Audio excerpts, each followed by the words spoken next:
کون خواجہ غریب نواز کہ جن کو حضور صلی اللہ علیہ وآلہ وسلم خود حکم ارشاد فرمائے جاؤ اور ہند میں جا کے تبلیغ کرو، جس وجہ سے آپ کو نائب رسول بھی کہا جاتا ہے۔ آپ کی ولادت پر سعادت 537 ہجری کو سنجر ایران کا ایک قصبہ ہے، شہر ہے، وہاں ہوئی۔ آپ نجیب الطرفین یعنی حسنی حسینی سید ہیں۔ آپ کی وفات 6 رجب المرجب 627 ہجری کو ہوتی ہے۔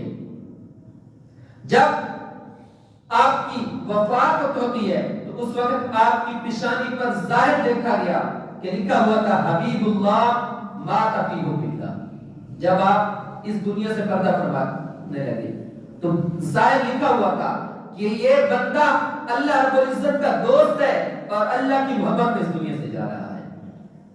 اور ان کے مقام کا آپ اس سے بھی اندازہ لگا سکتے ہیں کہ آپ کے مریدین، آپ کے متبصرین جہنم میں سے خواجہ قطب الدین مختار کاکی رحمۃ اللہ علیہ جیسی شخصیت ہے، فرید الدین مسعود گنجر شکر جیسی شخصیت آپ کی مرید ہے، اور نظام الدین اولیاء جیسی شخصیت آپ کی مرید ہے۔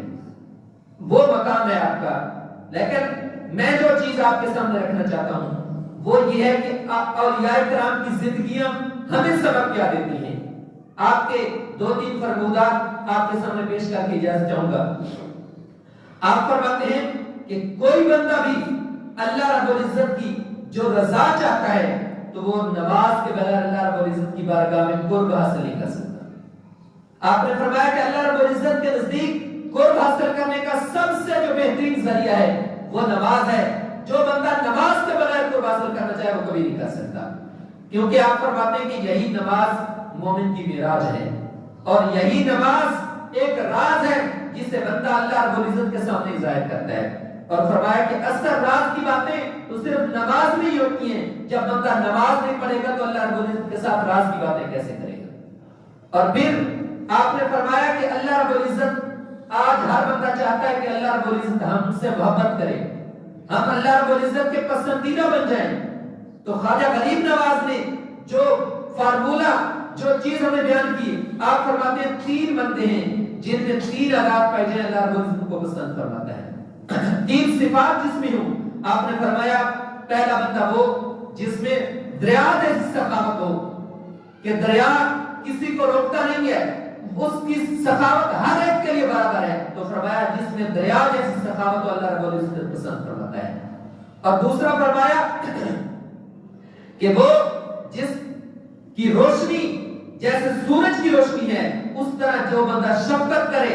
اب سورج کی روشنی کسی کے لیے خاص تو نہیں، سب کے لیے برابر ہے۔ تو فرمایا کہ جو سورج جیسے شفقت کرتا ہے اس طرح شفقت کرے تو اللہ رب العزت کی بارگاہ میں پسندیدہ بن جائے گا۔ اور تیسرا فرمایا کہ زمین کی مانند جو بندہ عاجزی کرے، زمین آپ دیکھیں ہر ایک کے قدموں تلے ہے، فرمایا جو زمین کی طرح عاجزی کرے اللہ رب العزت اسے بھی پسند فرماتا ہے، اسے بھی محبوب رکھتا ہے۔ اور پھر آپ کا ایک فرمان اور پیش کر کے اجازت چاہوں گا۔ آپ نے فرمایا کہ سب سے جو ایک نیک بننے کا طریقہ ہے وہ فرمایا کہ نیکی کی صحبت ہے۔ آپ فرماتے ہیں کہ نیکی کرنا یہ کم ہے اور نیکی کی صحبت اختیار کرنا یہ زیادہ اچھا ہے۔ فرمایا کہ جو بندہ نیکی کی صحبت میں بیٹھ جاتا ہے اس کا نیکی کرنے سے وہ زیادہ اچھا عمل ہے۔ اور اسی طرح فرمایا کہ جو بندہ برائی کرتا ہے اس کی وہ برائی کمتر ہے، اور اگر وہ برو کی صحبت میں بیٹھتا ہے تو اس سے بھی بڑھ کر ہے۔